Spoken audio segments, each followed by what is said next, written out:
एखादा गरीब व्यक्ती आहे, मिडल क्लास आहे, असे देखील पॅरेंट्स मुलांना परदेशामध्ये पाठवू शकतात का? असे आपल्याकडे भरपूर एक्झाम्पल्स आहेत. का विद्यार्थी दुसऱ्या क्षेत्रामध्ये दुसऱ्या देशामध्ये जातो? काय त्याची गरज त्याला वाटते?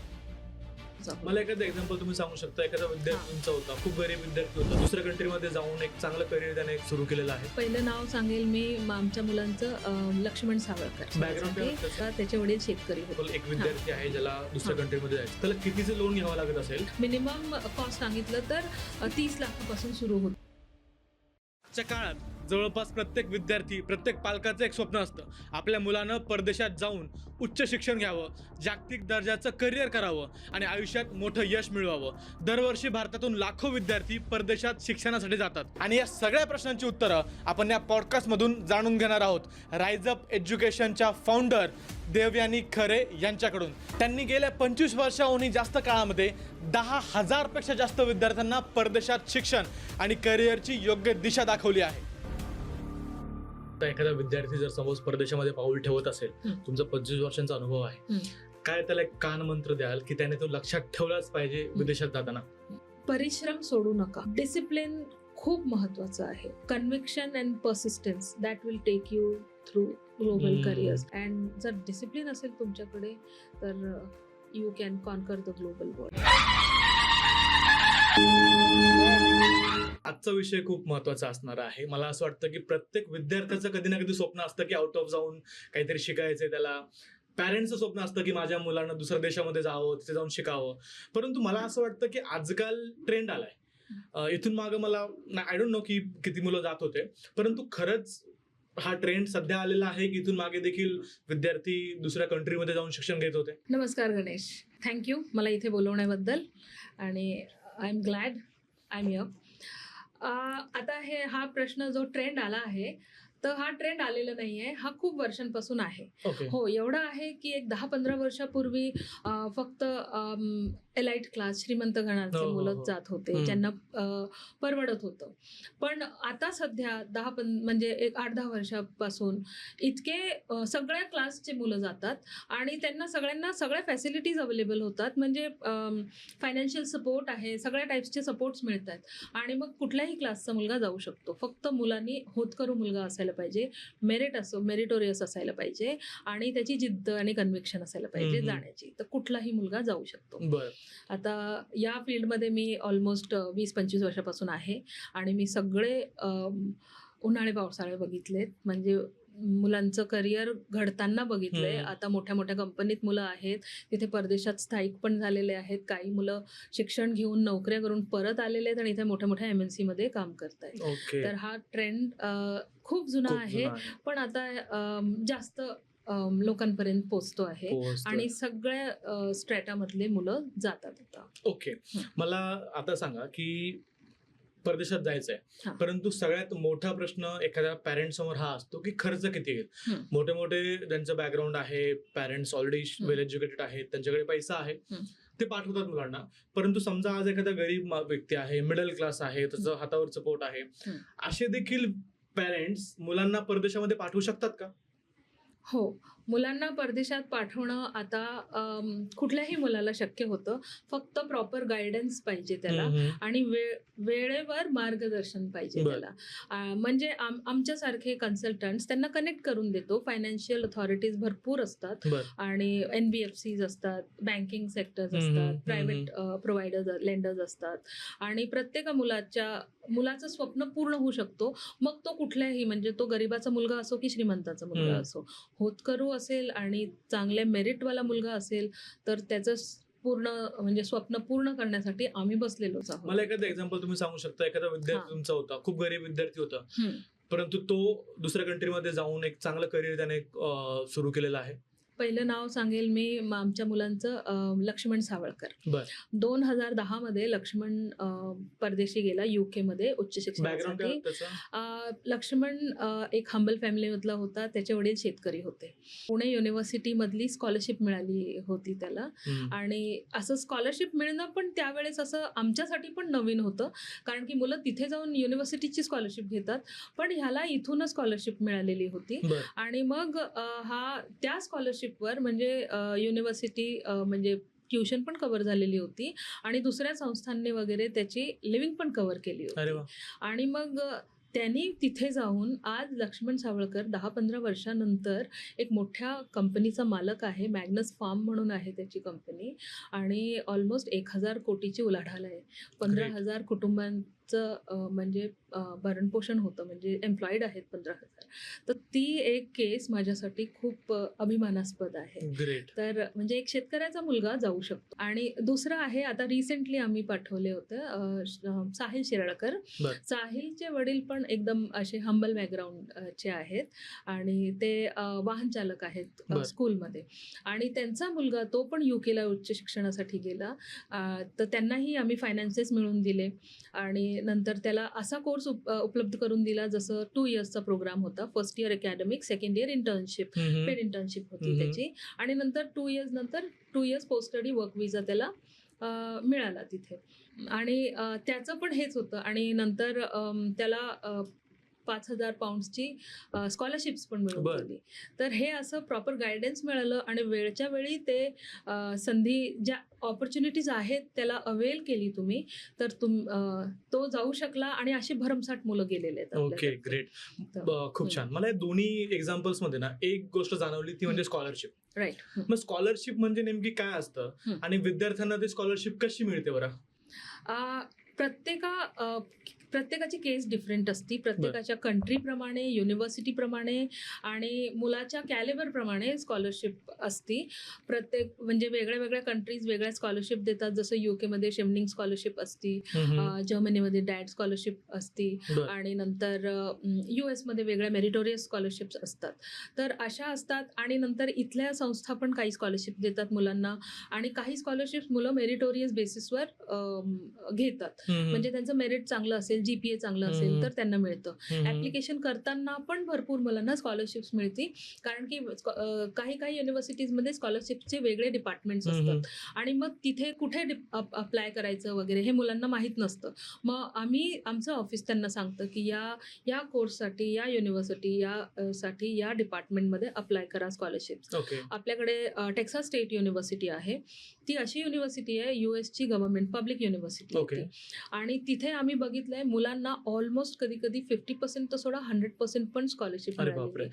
म्हणजे आता रिसेंटली आमचे 5-6 मुलं जे नेपाळवरून गेले त्यांना टोटल फुल स्कॉलरशिप म्हणजे फुल ट्युशन फी वेव ऑफ झालेली आहे आणि फक्त लिव्हिंगचा खर्च त्यांना बेअर करावा लागतोय.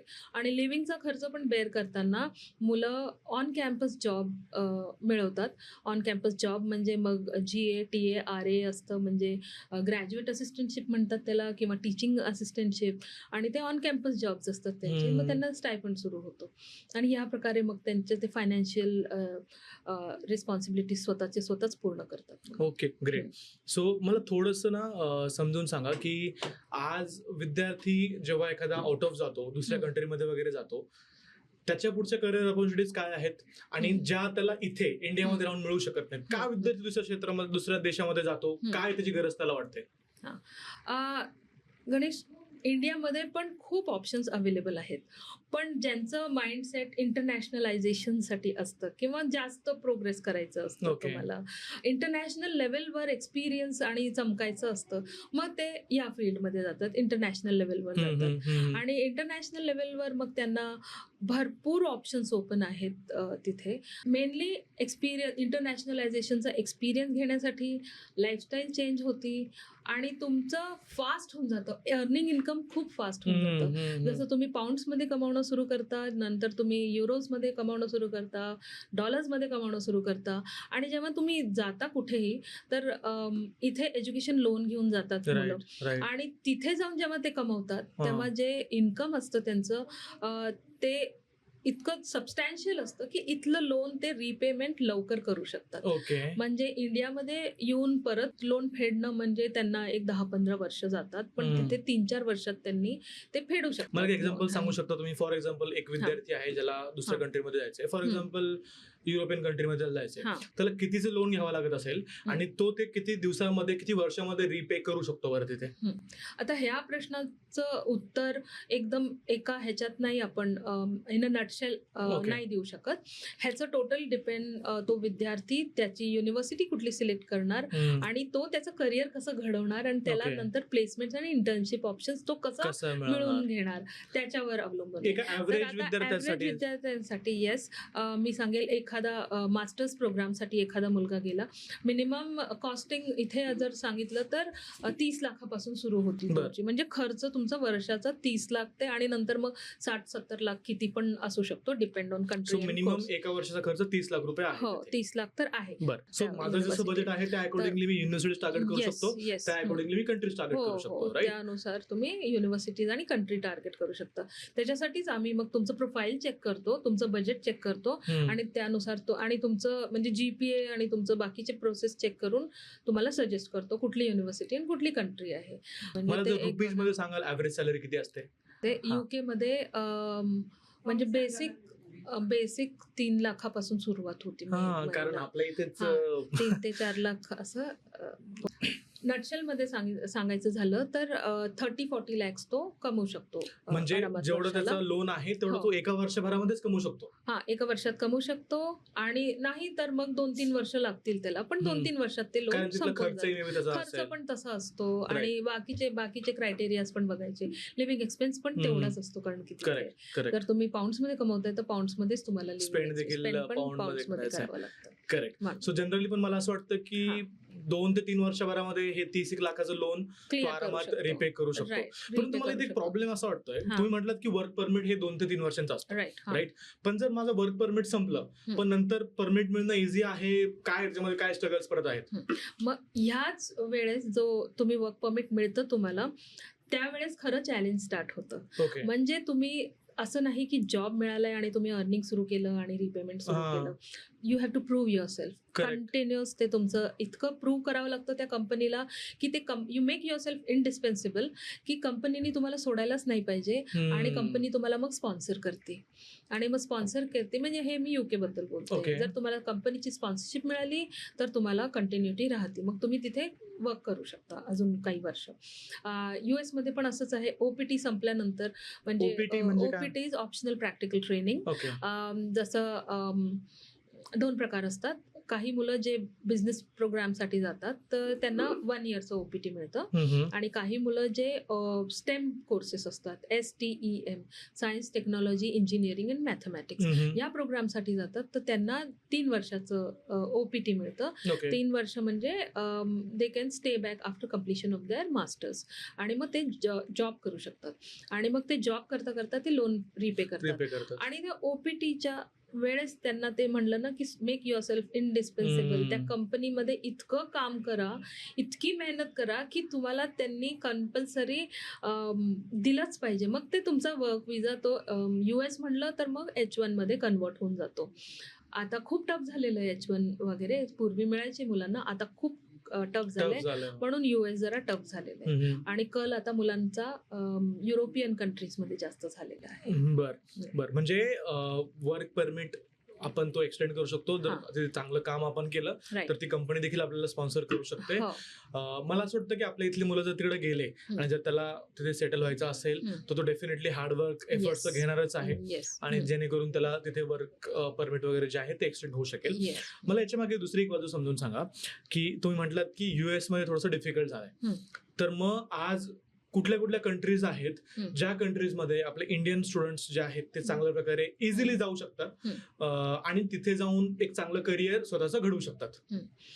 तर आता जसं कारण की आता मी या फील्डमध्ये खूप वर्षांपासून आहे, तर हे ट्रेंड्स मी बघितलेले आहेत. बरं. म्हणजे US डाऊन झालं तर मग दुसरी कंट्रीज येतात, दुसऱ्या कंट्री कधीपासून कधीपर्यंत US थोडंसं प्रोग्रेस मध्ये होतं, कधी डाऊन हा. झालं आणि आता सध्या काय सिच्युएशन आहे? हे नेहमी बघत 2-3 वर्ष तर अप असतं. US आणि UK all time demanding countries आहेत, पण ते अप अँड डाऊन होत राहतं. तर सध्या US जरा जास्त डाऊन इन द सेन्स कल मुलांचा दुसरीकडे, कारण की पॉलिसीज policies tough झालेल्या आहेत आणि विजाज मिळत नाहीयेत, Correct. विजा टफ झालेला आहे हो. आणि अनसर्टॅनिटी वाढलेली आहे हो. USच्यामुळे.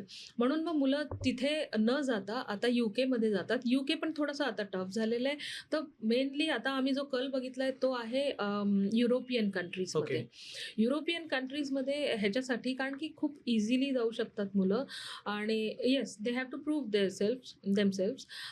ॲप्लिकेशन ॲडमिशन क्रायटेरिया सगळा फुलफिल करावा लागतो. असं नाही की तुम्हाला जस्ट पास क्लास आहेत तरी तुम्ही जाऊ शकता. नाही, तुम्हाला चांगले पर्सेंटेज पाहिजेत आणि ते नसतील तर तुमचे फाईल आम्ही अशी तयार करतो, म्हणजे you have to show yourself की तुम्ही इंटर्नशिप्स केलेले आहेत किंवा तुमचा SOP एकदम भारी बनवायचा, म्हणजे चांगला बनवायचा क्वालिटी, की ते यू प्रूव्ह युअर सेल्फ की ते लोक तुम्हाला घेतील, ऍडमिशन मिळेल. युरोपियन कंट्रीज मध्ये जर आणि- म्हटलं की कोणत्या टॉप 5 कंट्रीज आहेत ज्याच्यामध्ये विद्यार्थ्यांना इझिली ऍक्सेस मिळू शकतो? युरोपमध्ये टॉप 5 कंट्रीज जर म्हणलं तर आपण सांगू शकतो जर्मनी, इटली, फ्रान्स, आयर्लंड आणि नेदरलँड. बर, पण जर मी म्हटलं की कोणत्या विद्यार्थ्यासाठी कुठली कंट्री सुटेबल आहे, तर कल आता सध्या आम्ही बघतोय जर्मनीकडेच मुलं जास्त जातात. ओके. पण जर्मनी मेनली ह्याच्यासाठी आहे की इंजिनिअरिंग स्टुडंट, ऑटोमोबाईल, मेकॅनिकल मेकॅनिकलचे स्टुडंट्स हे सगळे जास्त जर्मनीकडे जातात. आणि जर्मनीमध्ये हे एक आहे की public university, free of cost education पण मिळतं तिथे. त्याचे पण काही क्रायटेरियाज आहेत, ते आम्ही गाईड करू शकतो. पण येस, फ्री ऑफ कॉस्ट एज्युकेशनसाठी आणि बाकी quality of education in technical fields Germany आहे. नंतर आहे आपलं येतं फ्रान्समध्ये मेनली मास्टर्स बिझनेससाठी जातात मुलं. ओके. आणि बिझनेससाठी तिथे 2 इयर्स वर्क परमिट पण मिळतं आणि 100% प्लेसमेंट्स देणाऱ्या पण काही युनिव्हर्सिटीज आहेत. ग्रेट. ते एक आहे फ्रान्समध्ये. नंतर इटली म्हणलं तर आर्किटेक्चर, डिझाईन, इटली मेडिसिनसाठी पण फेमस आहे, तर ह्याच्यासाठी जातात. आता मला यालाच एक बेसिक प्रश्न विचारायचा आहे की ही तयारी, जर सपोज मला एका कंट्रीमध्ये जायचं आहे, तर मी याची तयारी कधीपासून केली पाहिजे चालू? एक राईट एज किंवा कधीपासून मी त्याचा प्रिपरेशन वगैरे करायला चालू केलं पाहिजे? दोन्ही प्रकार असतात ना, अंडर ग्रॅज्युएट आणि मास्टर्स, पोस्ट ग्रॅज्युएट. तर पण तरी एकदम खूप म्हणजे 8-10 महिने अगोदर तुम्ही तयारी सुरू करा. म्हणजे सर सपोज मला अंडर ग्रॅज्युएशन साठी जायचंय, तर त्याच्या अगोदर 10 महिने मी प्रिपेअर करायला लागलं पाहिजे. हो, कारण की ह्याच्यासाठी तुम्हाला टेस्ट द्यावे लागतात, म्हणजे इंग्लिश प्रोफिशियन्सी टेस्ट द्यावे लागतात, जसं IELTS, TOEFL, PTE, ड्युओलिंगो, काही कुठल्याही असो, ते तुम्हाला जज करतात. इंग्लिशचं तुम्हाला म्हणजे ते स्कोरशीट द्यावी लागते. ते 4 मॉड्यूल्सवर जज करतात, reading, writing, listening and speaking. तर कारण की आता स्टडी अब्रॉड म्हणलं तर अब्रॉड, युअर गोइंग अब्रॉड, मग तुम्हाला ते म्हणजे इंग्लिश, कम्युनिकेशन आलं पाहिजे आणि इंग्लिश आलंच पाहिजे तुम्हाला. आणि मग कुठल्या लेवलवर येतं हे ते स्कोरशीट म्हणजे ते टेस्ट म्हणजे जज करतात. आणि त्याच्यासाठी एक प्रिपरेशन अगोदर तुम्हाला करून घ्यावी लागते. आणि नंतर मग तुमचं काही कंट्रीजला GRE, GMAT एक्झाम्स लागतात. तर GRE म्हणजे ग्रॅज्युएट रेकॉर्ड एक्झामिनेशन आणि GMAT म्हणजे ग्रॅज्युएट मॅनेजमेंट ॲप्टिट्यूड टेस्ट, ह्या एक्झाम्स लागतात. म्हणजे जेव्हा तुम्ही ॲप्लिकेशन देता तेव्हा हे स्कोरशीट्स तुमच्याकडे पाहिजे असतात. मग या एक्झाम्स काही सोप्या नसतात, मग ह्याची तयारी तुम्हाला अगोदर करावी लागते. मग म्हणून आम्ही म्हणतो 8-10 महिने पूर्वी ही तयारी तुम्हाला करावीच लागते. हे झालं मास्टर्सचं. अंडर ग्रॅज्युएटचे स्टुडंट्स 12th पास जर झाले, त्याच्या अगोदर त्यांनी IELTS वगैरे सुरू करणं पाहिजे, म्हणजे त्यांच्याकडे 12th पास होता ते स्कोर्स पाहिजे, म्हणजे लगेच मग पुढच्या इंटेकसाठी तुम्हाला ऍडमिशन मिळते, म्हणजे जास्त वेळ थांबावं नाही लागत. आणि अंडर ग्रॅज्युएटला एवढा मोठा असा क्रायटेरिया नसतो, त्यांना मिळून जातं ऍडमिशन. पण GPA चांगला पाहिजे त्यांचा.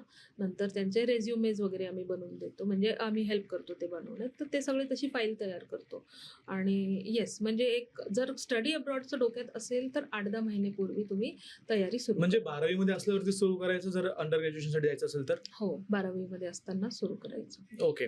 आणि जर मास्टर मास्टरसाठी जायचं असेल तर मे बी फायनल इयर मध्ये असताना प्रिपरेशन त्याचं फायनल चालू इयर करावं कम्प्लीट होता त्याच्या अगोदर ते प्रिपरेशन चालू करायला पाहिजे. ओके. आणि असं पण नाही की खूप अगोदरच करायचं, कारण की या टेस्ट कोर्सची व्हॅलिडिटी असते ओके. 2 वर्ष. कुठल्या IELTS TOEFL म्हणजे हा. ह्यांची असती 2 वर्षाची व्हॅलिडिटी असती, बर. आणि हे GRE GMAT वगैरे असतं त्यांची 5 वर्षाची व्हॅलिडिटी असते.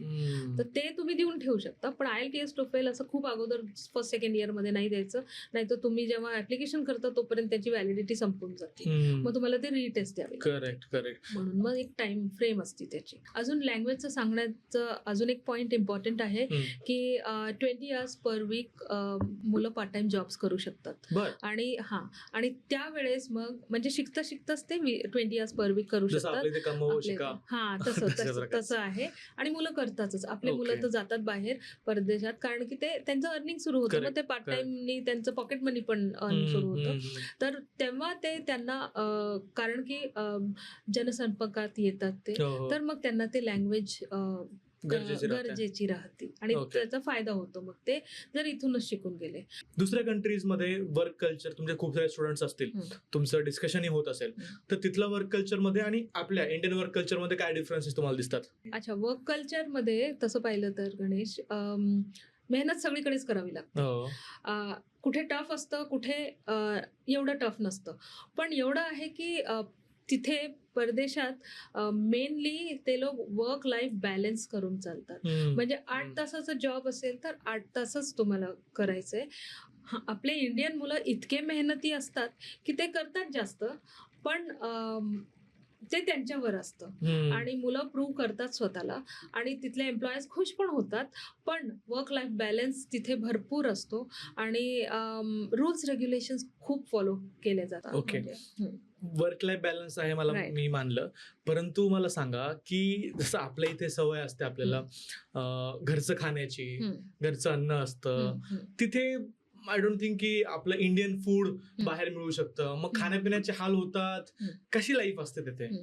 सध्या इंडियन स्टोअर्स सगळीकडेच झालेले आहेत. तर म्हणजे तिथे पण US मध्ये बघा, UK मध्ये बघा, गल्लोगल्ली इंडियन स्टोअर्स आहेत? झालेले आहेत. हो, भरपूर इंडियन स्टोअर्स झालेले आहेत.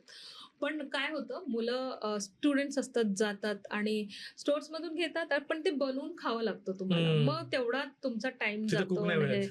तिथे कुक नाही मिळत. तिथे इनफॅक्ट हाऊस हेल्प खूप खूप रेअर आहे मिळणं म्हणजे.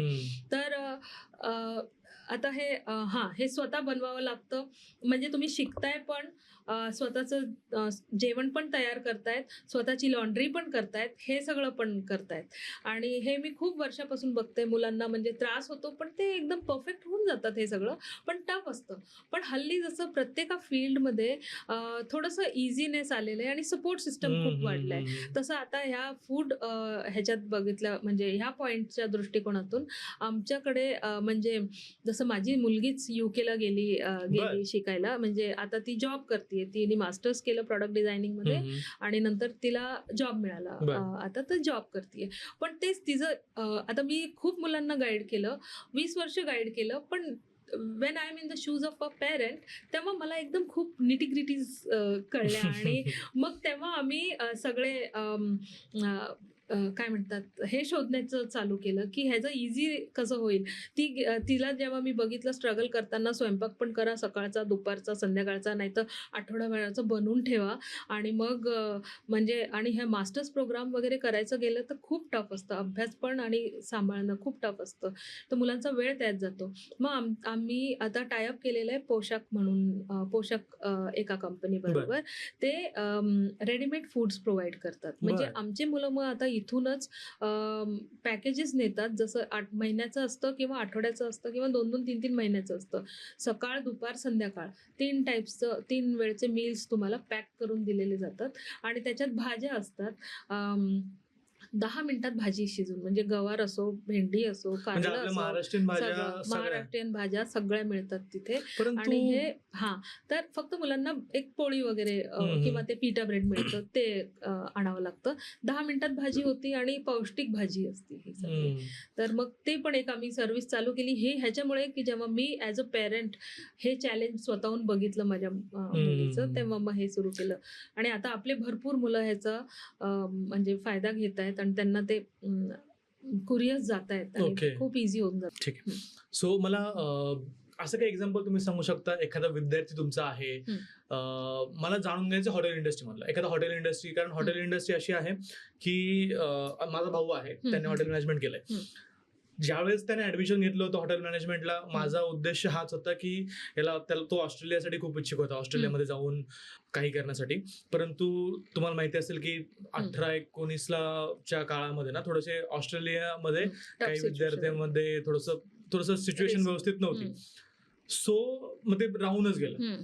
तर हॉटेल मॅनेजमेंटचा असा एखादा विद्यार्थी तुमचा आहे जो बाहेर गेलाय, खूप चांगलं करिअर त्याने केलेलं आहे आणि तुम्ही त्याला मदत केली होती? पण एक मुलगा मी म्हणजे आमचा विद्यार्थी सांगण्याचं तो एक स्पेशल म्हणजे गोल्डन स्टुडंट आहे से गौरव बथेजा नाव आहे त्याचं. त्यांनी 2007 मध्ये तो MBA करण्यासाठी US मध्ये गेला होता. ओके. आणि नंतर ते MBA करून ते जसं पार्ट टाइम जॉब्स करतात तसं त्यांनी हॉटेल इंडस्ट्रीमध्ये जॉब सुरू केला पार्ट टाइम. पण इंडियन ब्रीड खूप मेहनती असती, तसं तोही मेहनती होता. खूप मेहनत केली की तो त्या ओनरनी त्याला मग एक हॉटेलच्या जागी दुसरे हॉटेल 2-3 हॉटेल सांभाळण्याचं हे केलं. आणि त्याच्यानंतर त्याचं OPT वगैरे सगळं कम्प्लीट करता करता तो इतका स्ट्रॉंग झाला की त्यांनी हॉटेल परचेस करणं सुरू केलं. हॉटेल परचेस केले? येस. आणि आज म्हणजे आज त्याचे almost he is owner of hotel chains. आणि तो स्टुडंट तुम्ही पाठवला होता? आणि मी पाठवलेला होता तो स्टुडंट. म्हणजे मी फक्त गाईड केलं. Great. आणि त्यांनी त्याचं एफर्ट्सनी इतकं हार्डवर्क करून आज एवढ्या मोठ्या पदावर आहे. आणि आजपर्यंत अशी मुलं माझ्या टचमध्ये आहेत. तर अशी भरपूर मुलं आहेत जे टचमध्ये आहेत आणि ते क्रेडिट देतात आम्हाला. पण we are just the mediator, coordinator, एक मार्गदर्शक आहोत आम्ही. पण शेवटी तुमचं लाईफ तुम्हीच बनवायचं असतं. आतापर्यंत किती स्टुडंट्सला तुम्ही पाठवलं असेल दुसऱ्या देशामध्ये? दुसऱ्या देशामध्ये आता मी 15 वर्ष ॲक्च्युली एका US युनिव्हर्सिटीचं साऊथ एशिया ऑफिस हेड केलेलं आहे. तर त्याच्या साऊथ एशिया आणि मग ते साऊथ एशिया ऑफिस म्हणलं तर पूर्ण साऊथ एशियन कंट्रीमधून ॲप्लिकेशन आम्हाला यायचे आणि मग आम्ही पाठवायचो. आणि त्यावेळेस इंटेक एका इंटेकमध्ये 300-400 मुलं जायचेच. तर अशा ह्यानी समजा माझं ह्या 20 वर्षात मी 10,000हून जास्त मुलांना आम्ही गाईड केलंय आणि पाठवलेलं आहे. ग्रेट. म्हणून म्हटलं खूप स्टोरीज आहेत अशा मुलांना फ्लरिश होताना बघितलंय आणि मुलांना खूप चॅलेंजेस हे करताना बघितलं आणि काही मुलांना विड्रॉ करताना पण बघितलं. तर every sector has its ups and downs. तर येस, इंटर्नशिप्स काय किती गरजेचे आहेत इंटर्नशिप्स मिळणं, परंतु ऍट द सेम टाइम मला हेही सांगा की इंटर्नशिप मिळणं किती अवघड देखील आहे. काय चॅलेंजेस इंटर्नशिप मिळवण्यासाठी एखाद्या विद्यार्थ्याला येऊ शकतात? इंटर्नशिप सुरुवात अशी करेल मी, इंटर्नशिप करणं खूप गरजेचं आहे.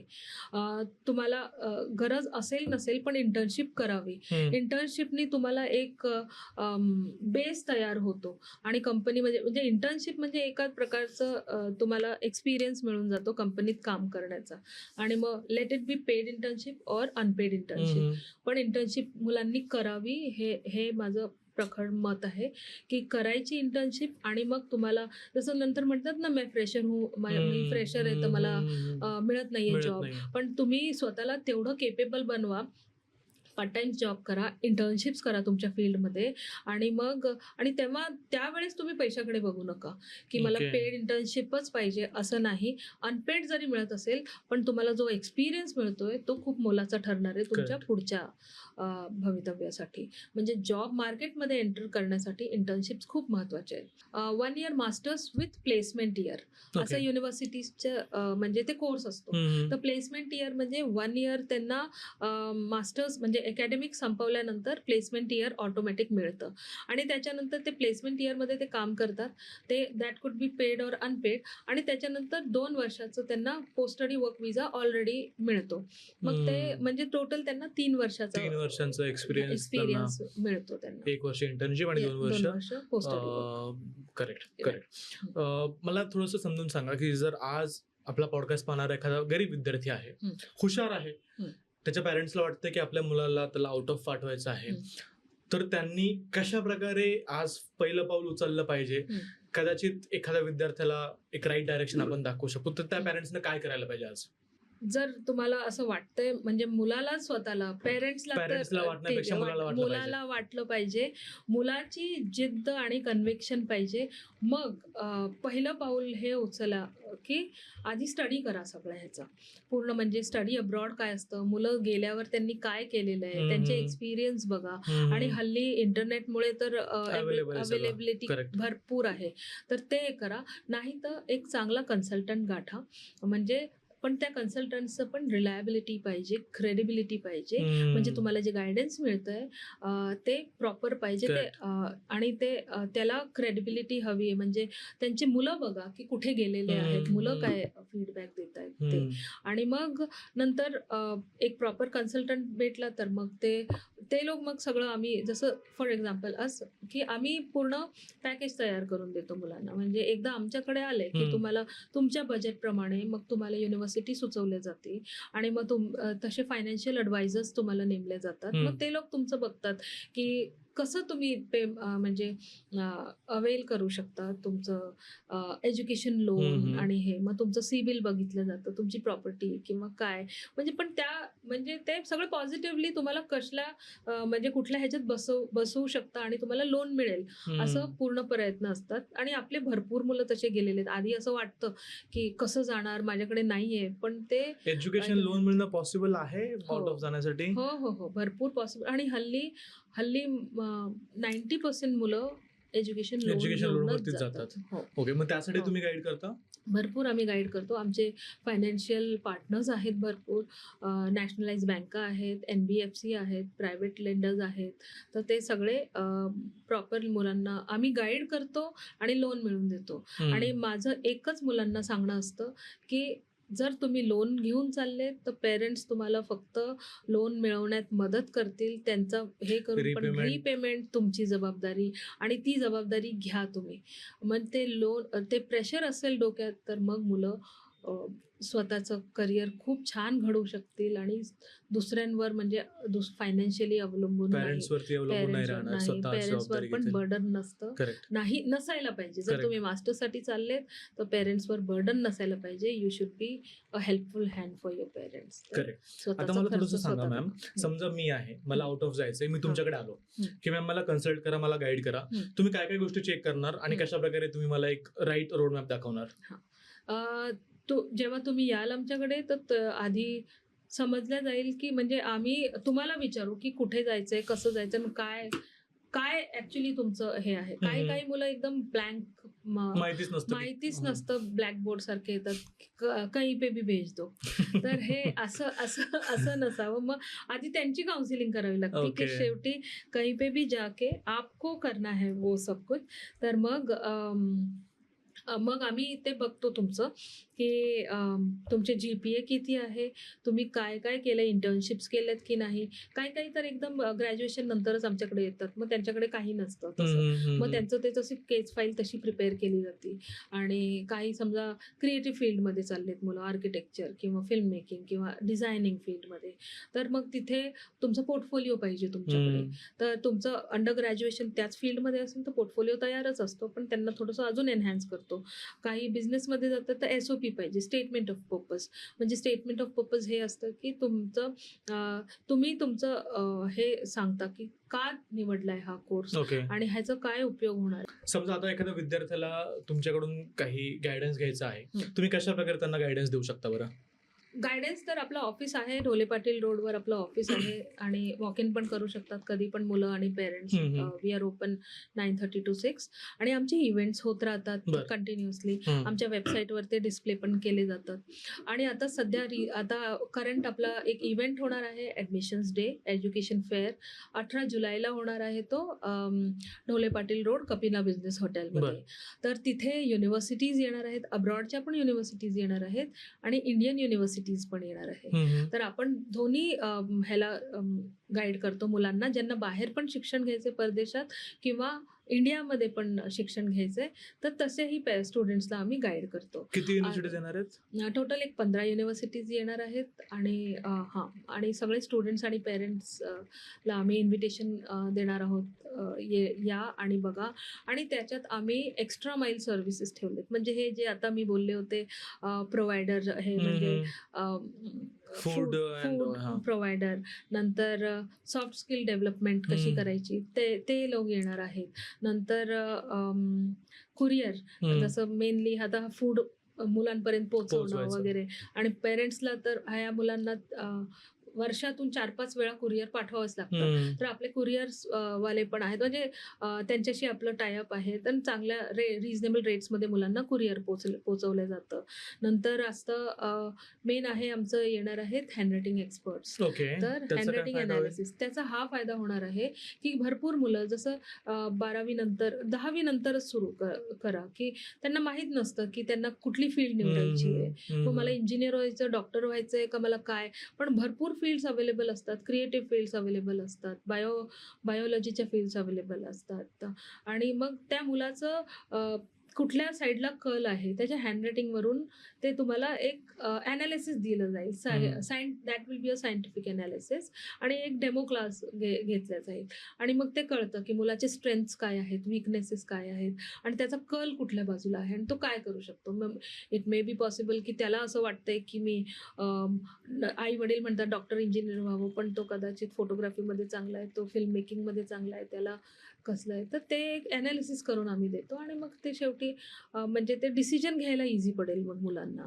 तर तसलेही पेरेंट्स म्हणजे 8वी 9वी 10वी पासूनचे पेरेंट्स येणार येऊ शकतात आणि एक डेमो घेऊ शकतात. आणि नंतर मग करिअर गायडन्स तर आहेच आमचं तिथे. सो मग तिथे कुणी यायला पाहिजे मला तुम्ही सांगाल की 8वी 10वीच्या मुलांनीच यायला पाहिजे, एखादा ग्रॅज्युएशन मध्ये आहे त्याला काय फायदा होऊ शकतो, कोणाकोणासाठी ते अवेलेबल तुम्ही ठेवणार आहात? ते तसं पाहिलं तर 9वी पासून सगळ्यांसाठीच अवेलेबल आहे. कोणी पण येऊ शकतं कारण की आपल्याकडे युनिव्हर्सिटीज येणार आहेत. US मधून युनिव्हर्सिटीज, UK मधून युनिव्हर्सिटीज, हॉस्पिटॅलिटीच्या युनिव्हर्सिटीज, तर मास्टर्स जाण्याला स्टुडंट्स मास्टर्स प्रोग्रामसाठी, अंडर ग्रॅज्युएट प्रोग्रामसाठी सगळीकडे जाण्यासाठी युनिव्हर्सिटीज म्हणजे गायडन्स मिळणार आहे. तर आता जसं मी एक्स्ट्रा माईल सर्व्हिसेसमध्ये सांगितलं हे तर येणार आहेत, पण मेनली आहे फायनान्शियल प्रोव्हायडर्स.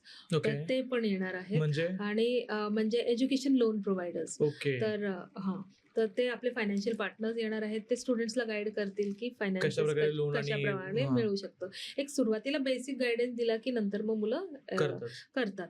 अजून एक एपिक्स कॅश हे म्हणजे मुलांना मोठे मोठे फंड्स ट्रान्सफर करावे लागतात तिकडे. कधी कधी आम्ही बघितलंय की मुलं दुसऱ्या प्रोव्हायडरकडे जाऊन मग त्यांना रेट ऑफ इंटरेस्ट जास्त पडतो. म्हणजे खूप खर्चिक, म्हणजे थोडंसं अमाऊंट ट्रान्सफर करायची असती तर भरपूर त्यांना खर्च येतो. तर पर्सेंटेज वगैरे जास्त.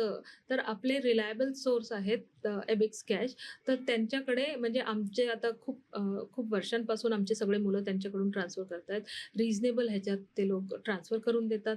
असे पण आहेत प्रोव्हायडर्स आपल्याकडे आणि ते पण येऊन मुलांना मग गायडन्स करणार आहे. म्हणजे असं म्हणा की तुम्ही आउट ऑफ जाण्यासाठी ज्या काही गोष्टी लागतात, तिथे गेल्यावरती ज्या काही गोष्टी लागतात त्या सगळ्या गोष्टी तुम्ही एका छताखाली घेऊन येणार आहात, जेणेकरून पॅरेंट्सला त्यांच्यासोबत बोलता येईल, डिस्कस करता येईल आणि त्यांच्या मनामध्ये काही प्रश्न असतील तर ते डायरेक्टली त्या समोरच्या व्यक्तीला बोलता येईल, तुमच्या गायडन्स घेता येईल, तुम्ही त्याला प्रॉपर काउन्सिलिंग वगैरेही कराल. राईट. बरोबर. ओके. याची काही फीज वगैरे ठेवली का तुम्ही? नाही, ही totally free of cost entry आहे. ह्या एज्युकेशन फेअरमध्ये आपल्या पार्टनर युनिव्हर्सिटीज पार्टिसिपेट करणार आहेत. US, UK, मलेशियाची युनिव्हर्सिटी सिटी युनिव्हर्सिटी येणार आहे, जे नर्सिंग आणि मेडिसिनसाठी प्रसिद्ध आहे. आणि नंतर टेक्सास स्टेट युनिव्हर्सिटी USची पब्लिक युनिव्हर्सिटी आहे. आणि तीच युनिव्हर्सिटी ज्याचं मी सांगितलं होतं की मुलांना मोस्टली 100% स्कॉलरशिप्स पण मिळालेले. काही मुलं तिथे 100% स्कॉलरशिपवर शिकतात. भरपूर ऑप्शन्स अवेलेबल आहेत स्कॉलरशिप्सचे. नंतर UKचे युनिव्हर्सिटीज येणार आहेत. University for the creative arts. ते पूर्ण it is the second specialised university in creative field in entire Europe.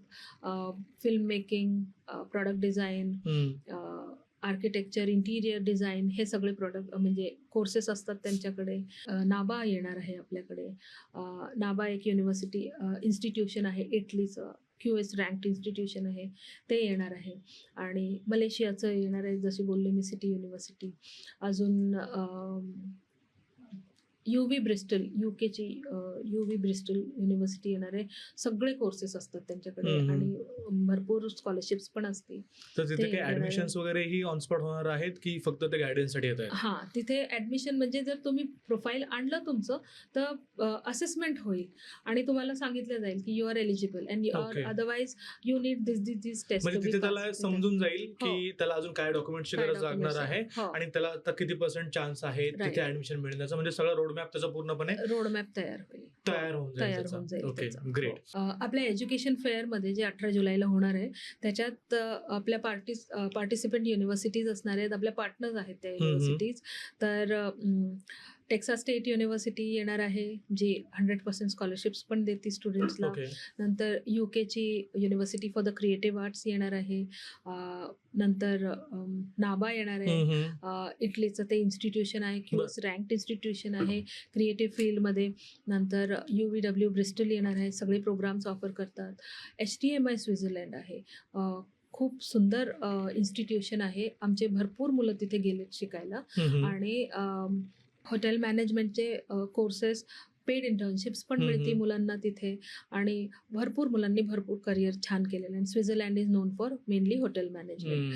नंतर सिटी युनिव्हर्सिटी मलेशिया आहे, जिथे अलाइड हेल्थ कोर्सेस मिळत आहेत आणि नर्सिंग कोर्सेस मिळतात रिजनेबल रेटवर. ते लोक पण भरपूर स्पॉन्सरशिप देतात, स्कॉलरशिप्स देतात. नंतर आहे GBS माल्टा. माल्टामध्ये पण रिजनेबल अमाऊंटमध्ये, बजेटमध्ये कोर्सेस होतात. नंतर शिलर इंटरनॅशनल USAची शिलर इंटरनॅशनल जर्मनीची युनिव्हर्सिटी. जर्मनीमध्ये पण भरपूर ऑप्शन्स अवेलेबल आहेत. सो या सगळ्या कंट्रीजच्या युनिव्हर्सिटीज या एज्युकेशन फेअर मध्ये येणार आहेत. सो मला असं वाटतं की प्रत्येक स्टुडंट किंवा प्रत्येक पॅरेंट्सना ज्यांना वाटतं की त्यांचा मुलगा आउट ऑफ जावा किंवा विद्यार्थ्याचं स्वप्न आहे त्याने इथे आलं पाहिजे, त्याला एक प्रॉपर गायडन्स तर मिळेल. मला असं वाटतं की जरी त्याला जायचं नसेल, थोडं फार समजून घ्यायचं असेल की कसं आहे इंडस्ट्री, कशी आहे किंवा कसं एज्युकेशन तो घेऊ शकतो, तो देखील येऊ शकतोच ना. त्यालाही तुम्ही गाईड डेफिनेटली करा. ओके, मला थोडंसं मॅम तुमच्याबद्दल समजून घ्यायचंय. तुमचा आतापर्यंत प्रवास नेमका कसा राहिलेला आहे? तुम्ही 20-25 वर्षांपासून या इंडस्ट्रीमध्ये, फील्डमध्ये आहात. काय राहिलं तुमचा प्रवास आतापर्यंतचा, थोडंसं सांगा मला. मी आता 20-25 वर्षापासून आहे या फील्डमध्ये आणि जसं तुम्हाला सांगितलं, मी सगळे अप्स अँड डाऊन्स बघितलेले आहेत. आणि सगळ्यात मोठा आनंदाचा क्षण तो असतो जेव्हा मुलं आमचे जातात, जेव्हा विजा मिळतो, जातात आणि जिथे पेढे घेऊन आमच्याकडे येतात. आणि अक्षरशः खूप काही लोकांचे स्वप्न पूर्ण होताना, सगळ्यांचे स्वप्न पूर्ण होताना आम्ही बघितलंय. पण खरं तर तिथून त्यांचा मेन प्रवास सुरू झालेला असतो आणि आम्ही त्याच्यानंतर पण असतो त्यांच्यासोबत. तर आता जसं मी गौरवचं बोलले, नंतर राजन एक स्टुडंट आहे आमचं, 20-20 वर्षापासून आमच्यासोबत आहेत. म्हणजे ते अपडेट्स देत राहतात आणि नंतर असं की आमच्या बिझनेसला पण ते हेल्प करतात. आता आमचं तसंच ॲल्युमनी नेटवर्क इतका सुंदर तयार झालेला आहे की आमचे जे पोटेन्शियल स्टुडंट्स आहेत त्यांना भरपूर फायदा होतोय त्यांचा. त्यांना पार्ट टाइम जॉब्स मिळत आहेत, त्यांना म्हणजे ते नेटवर्क इज व्हेरी इम्पॉर्टंट. प्रत्येक स्टुडंटला मी हेच म्हणते की नेटवर्किंग इज व्हेरी इम्पॉर्टंट. तिथे जर तुम्ही अब्रॉड एज्युकेशनसाठी जाताय तर ते फक्त शिक्षण घेण्यासाठी जात नाही आहे. तुम्ही सगळं पूर्ण फायदा करून घ्या त्या ह्याचा. म्हणजे तुमचं सगळं चेंज होणार आहे. तर तुमचं तिथलं जे आयुष्य आहे त्याचा पुरेपूर फायदा करून घ्या. नेटवर्किंग बनवा, कारण की तुमच्या क्लासमध्ये फक्त एका कंट्रीचे स्टुडंट्स नसतील, तुम्हाला ऑल ओव्हर वर्ल्डमधून स्टुडंट्स तुमच्या क्लासमध्ये येऊन बसलेले असतील. तुम्ही आज इथे युरोपियन स्टुडंटसोबत बसलेत, तुम्ही पाकिस्तानी स्टुडंटसोबत बसलेत, तुम्ही नेपाळी स्टुडंटसोबत बसले. सगळ्यांची नेटवर्क करायचं आणि कोण कधी मदतीला येईल सांगता येत नाही. कारण की एकदा ग्रॅज्युएशन झाल्यानंतर प्रत्येकजण आपापल्या परीने जॉब मिळतो, मग ते एकमेकांना सांगतात की इथे जॉब अवेलेबल आहे, इथे अप्लाय करा असं. तर हे असं आमचं हे जे इकोसिस्टम तयार झालेलं आहे आणि ॲल्युमनी नेटवर्क इतका मोठा झाला आहे की आमच्या स्टुडंट्सला ॲटलिस्ट आम्ही थोडी खात्री देऊ शकतो की yes we can find some job for you or we will help you getting job. आणि हे नुसतं हवेत नाही, हे एक्सपिरियन्सनी आलेलं आहे हे सगळं.